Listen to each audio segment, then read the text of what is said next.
Halo selamat malam pemirsa, senang sekali bisa kembali menemani Anda dalam Sinpo Dunia pada malam hari ini. Informasi dari berbagai penjuru dunia akan kami sampaikan bersama saya Deo Manik. Simak informasi selengkapnya untuk Anda.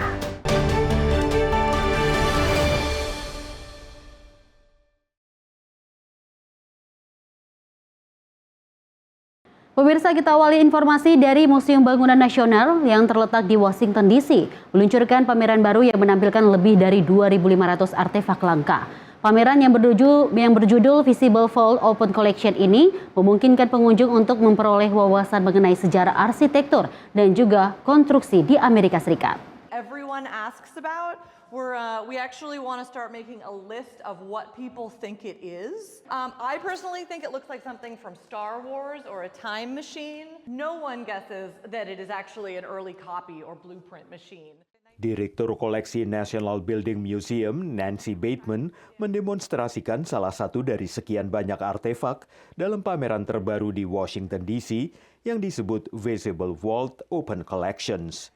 Ada lebih dari 2.500 barang yang menggambarkan sejarah arsitektur dan konstruksi Amerika. Banyak di antaranya tersimpan dalam koleksi tertutup selama beberapa dekade.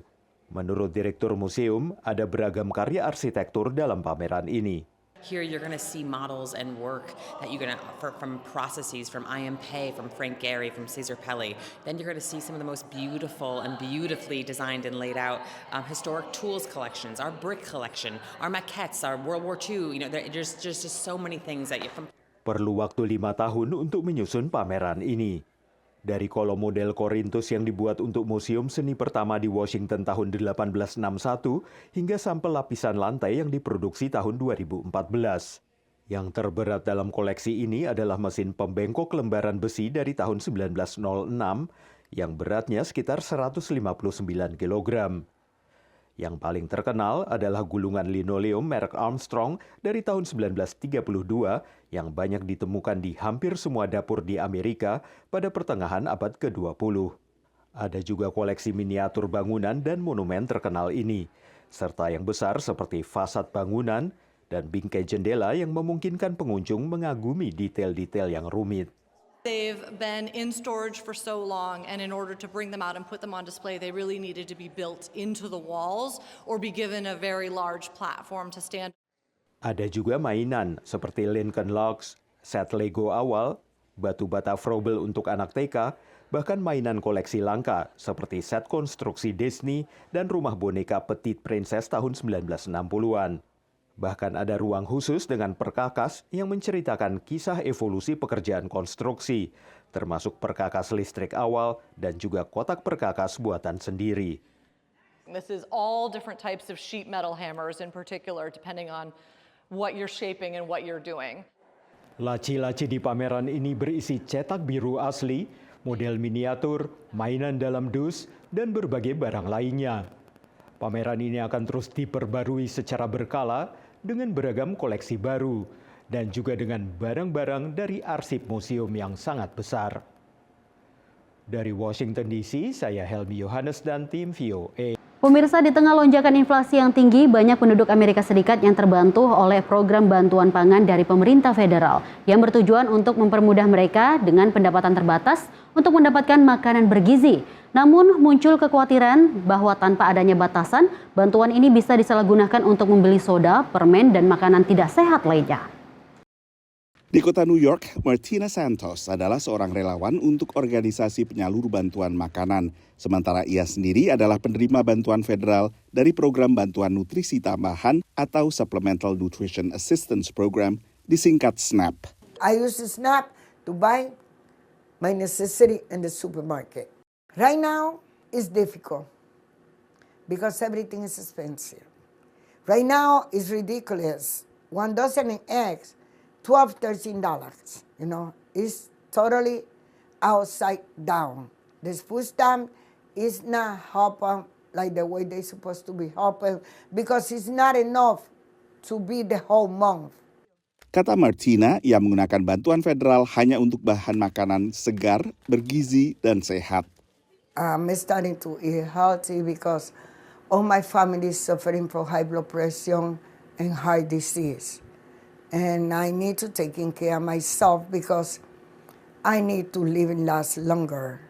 Tapi kritisi program ini mencermati, meski namanya adalah program bantuan nutrisi tambahan, penerima tak terlalu dibatasi dalam hal makanan apa saja yang bisa dibeli dengan kartu bantuan nutrisi. Yang dilarang hanyalah rokok, minuman beralkohol, dan makanan yang telah dimasak termasuk makanan cepat saji. Beragam proposal bergulir di tingkat federal hingga lokal untuk membatasi penggunaan bantuan makanan ini untuk junk food, alias makanan tidak sehat seperti permen, makanan kemasan seperti keripik kentang, es krim, dan juga soda. Kelompok advokasi mengatakan tak mudah untuk menerapkan pembatasan terhadap makanan tak sehat.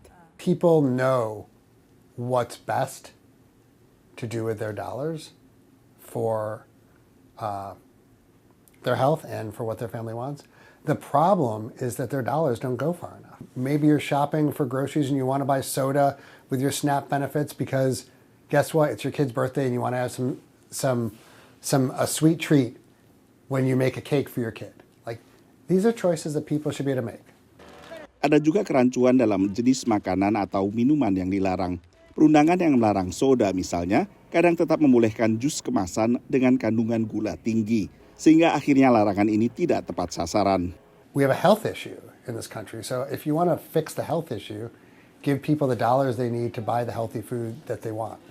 Menurut pantauan Departemen Pertanian Amerika yang mengelola program bantuan pangan ini, sekitar 42 juta warga Amerika Serikat bergantung pada program ini setiap bulannya.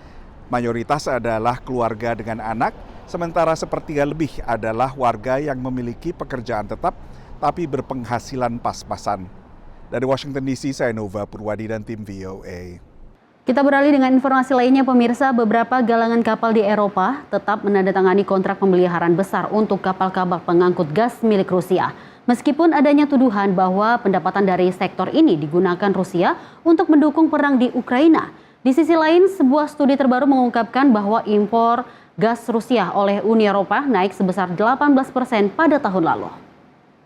Sebuah armada yang terdiri dari 15 kapal tanker khusus mendukung perdagangan gas alam cair atau LNG Rusia dari sumbernya di Yamal di kutub utara Rusia. Kapal tanker yang disebut Ark 7 ini dirancang untuk menerobos es di kutub utara. Jadi kapal-kapal ini perlu perbaikan dan pemeliharaan rutin. Data pelacakan satelit menunjukkan kapal-kapal itu secara rutin diperbaiki di 2 pelabuhan Eropa, yakni galangan kapal Damen di Brest, Prancis, dan galangan kapal Fayard dekat kota Odense, Denmark.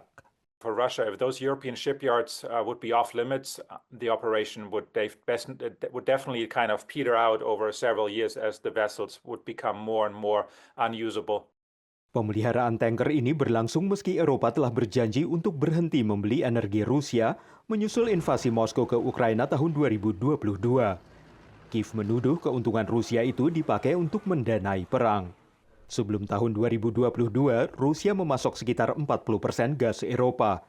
Sebagian besar negara Eropa kini tidak lagi menerima gas Rusia melalui jaringan pipa.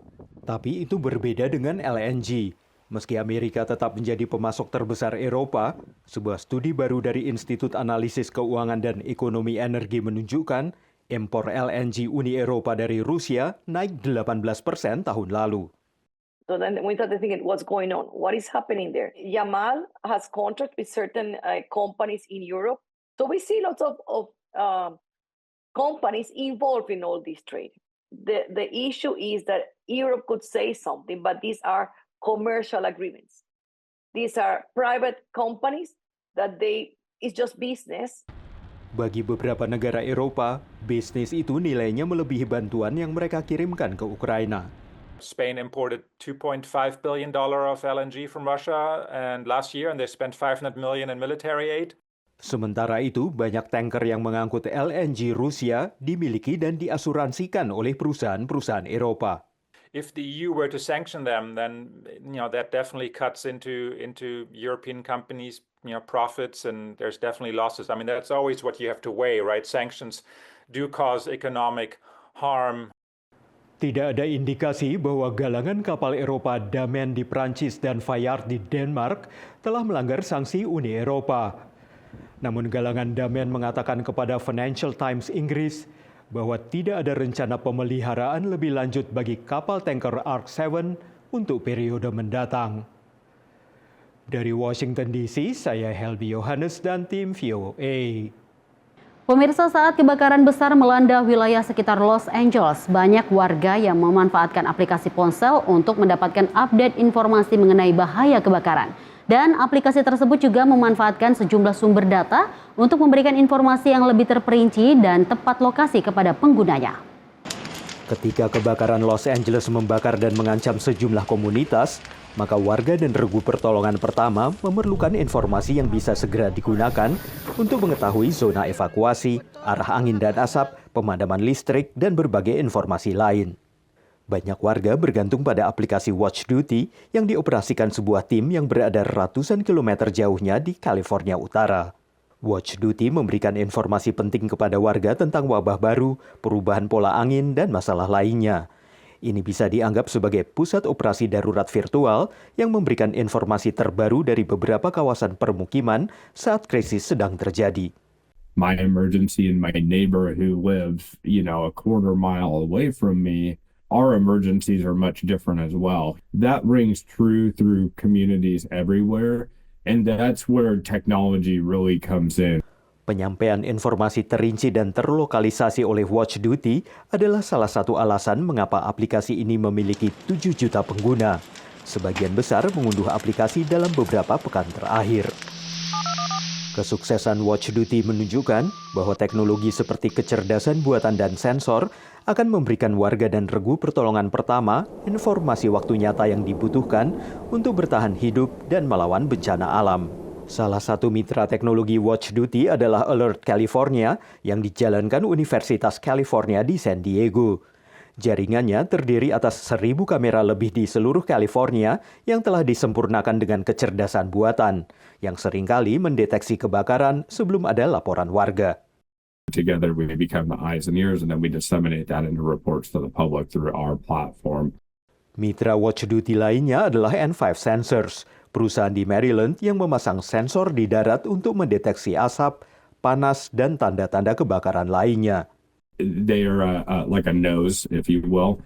So they detect smoke anomalies and different chemical patterns in the air. Meski kebakaran menjadi fokusnya, Watch Duty juga berencana untuk melacak bencana alam lainnya, seperti tornado, angin topan, gempa bumi, dan tsunami.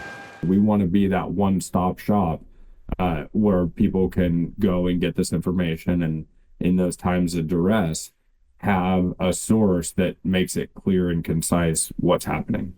Layanan Watch Duty mencakup 22 negara bagian, sebagian besar di kawasan barat Amerika. Dan mereka berencana memperluas layanannya ke seluruh wilayah Amerika Serikat. Dari Washington DC, saya Helby Yohanes dan tim VOA. Anda kembali menyaksikan Sinpo Dunia dan informasi kita lanjutkan. Tingginya harga pupuk dan upah tenaga kerja ditambah dengan ketidakstabilan harga komoditas pertanian ini menyebabkan banyak pemilik lahan di Amerika Serikat kesulitan menjalankan usaha agrikultur mereka, baik dalam bidang peternakan maupun pertanian. Banyak dari mereka juga akhirnya memilih beralih ke agrowisata yang menarik minat banyak orang sejak pandemi COVID-19. Sebuah peternakan sapi dan kambing di daerah pedesaan negara bagian Wisconsin kini memiliki fungsi ganda. Sebuah mobil karavan di area peternakan menjadi tempat menginap bagi pengunjung lewat layanan sewa kamar online Airbnb. We focus on agritourism through the use of Airstream and HipCamp on Airbnb. And we raise livestock and do farm dinners and are really focused on bringing people out and having them a connection to agriculture. Desa tempat peternakan ini berada hanya sekitar 2 jam perjalanan mobil dari Milwaukee dan 2,5 jam dari Chicago. I was like, if we get, 5 bookings a month, like it justifies, heating the space and all of that. And it definitely took off and a lot in the Chicago market. A lot of people looking for open space and a little bit of quiet. So it really took off. Permintaan akan agrowisata meningkat sejak pandemi COVID, saat warga kota-kota besar mencari kegiatan di udara terbuka. Chicago shut down, Madison shut down, and it was like, where can we go that's, open space? And so we saw a huge jump in it during 2020 for sure. Di North Carolina, seorang peternak yang tadinya menjual daging ternaknya ke restoran setempat, akhirnya juga memperluas usahanya ke agrowisata, juga akibat pandemi. We diversified into agritourism with the onset of COVID. And with the closure of restaurants, we had no market. So we diversified into primitive camping, allowing people to come in their cars and their tents and their RVs and their trailers to camp by our river or up in our hills. We provided a little fireplace for them, a campfire pit, and it just turned into a wonderful enterprise for us to help sustain the farm. Pengamat memperkirakan industri agrowisata di Amerika bernilai total $4,5 miliar. Really, this is a consumer movement that's an outgrowth of the local food movement or the good food movement, that consumers are looking for more authentic experiences for the most part.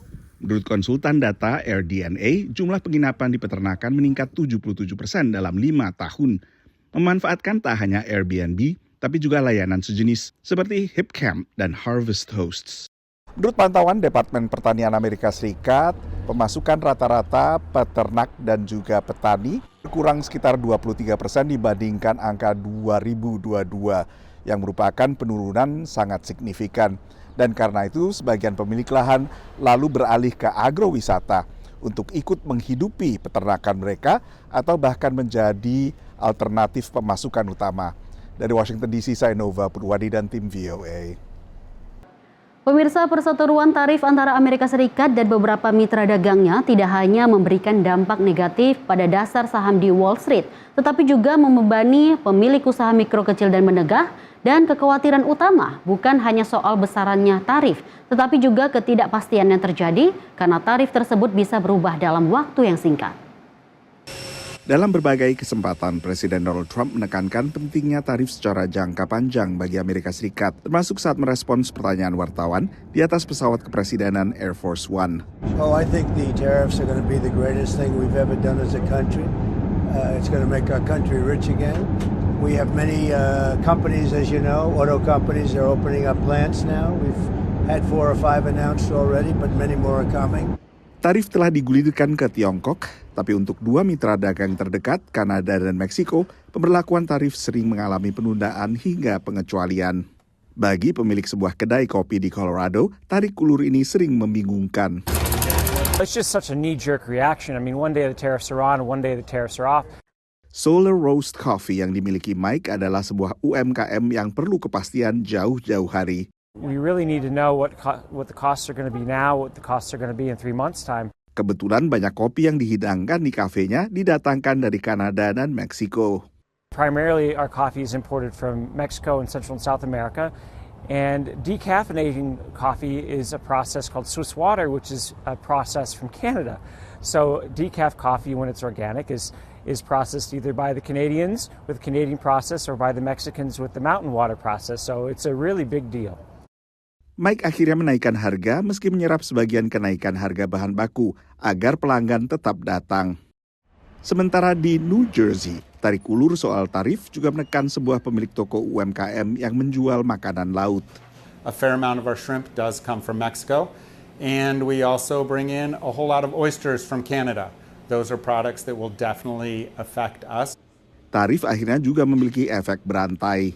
Because of the way seafood is interconnected and supply demand, we are seeing products that aren't even from Canada, we're seeing prices raise. So domestic oysters from New England, those prices are already raising well over 10% as well.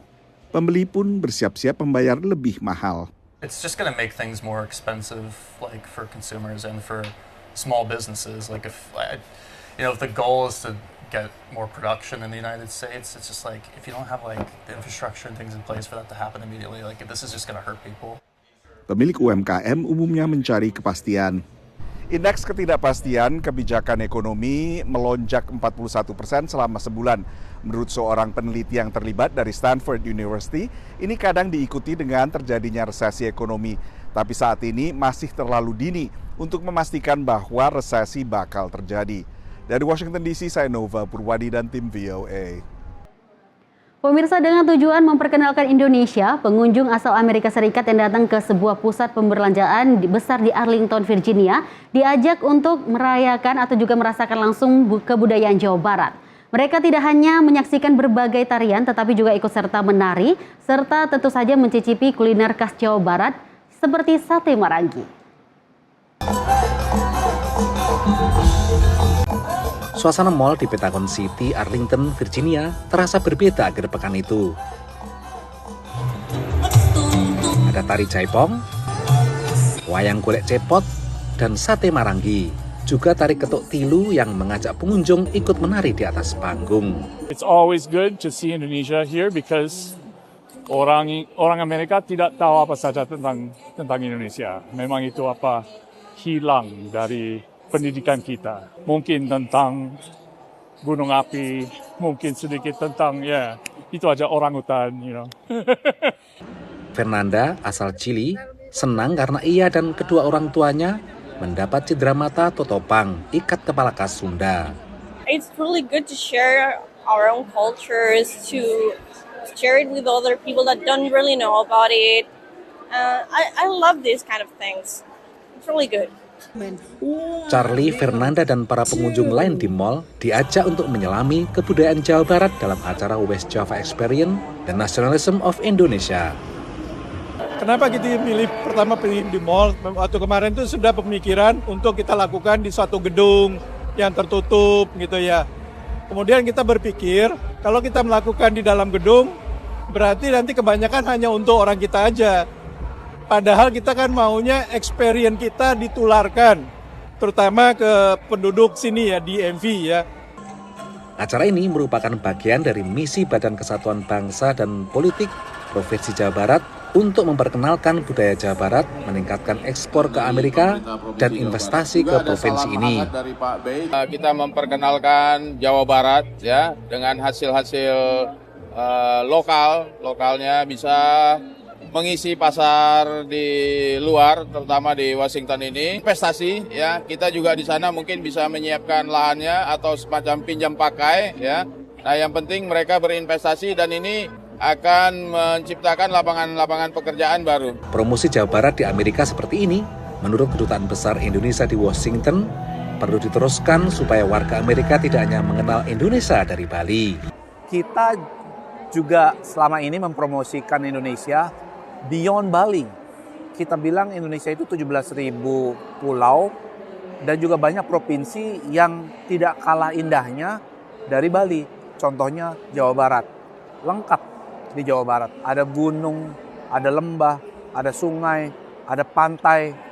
Bagi generasi muda diaspora Indonesia yang tinggal di Washington DC dan sekitarnya, West Java Experience bisa menjadi cara untuk mengekspresikan ikatan budaya dengan tanah air. And I like the energy that you have to put out in comparison to like Javanese dance, very slow. So trying out this region of Indonesian art is very exciting, and I like to put my energy into it. Dari Pentagon City, Virginia, Supriyono, Nia, dan Bani Rahayu, VOA. Dan pemirsa, informasi tadi menutup perjumpaan kita dalam Sinpo Dunia pada malam hari ini. Saya Dewi Manik pamit, sampai jumpa di edisi berikutnya.